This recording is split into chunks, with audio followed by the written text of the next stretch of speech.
नहीं हो तौरे बाजा। हे रे सुन बोल चढ़ल जवानी हमर उमर बकाचा, तोरा से कुछो नहीं हो तौरे बाजा। ओकरे में जाके या टॉप जैतो रे,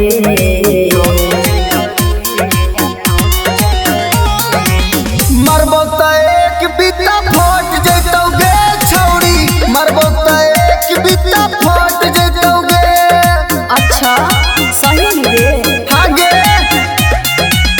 मरबो त एक बित्ता फट जैतौ गे, फट जैतौ गे।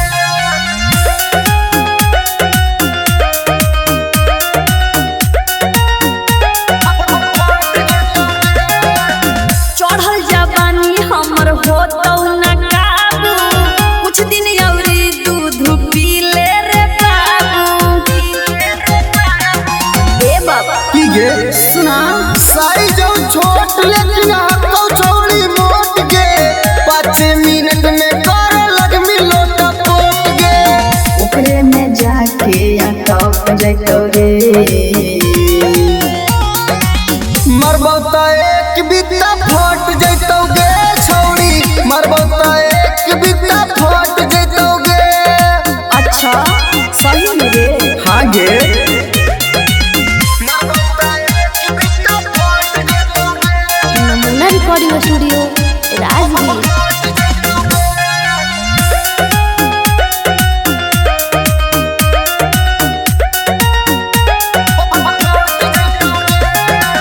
सटो न बाबू रहो दूरे दूरे, जाके खालो तुम अभी कुरकुरे।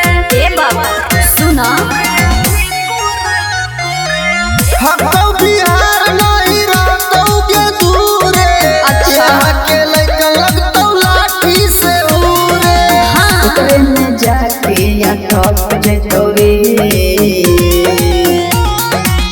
मरबो त एक बित्ता फट जैतौ गे छौड़ी, मरबो त एक बित्ता फट जैतौ गे।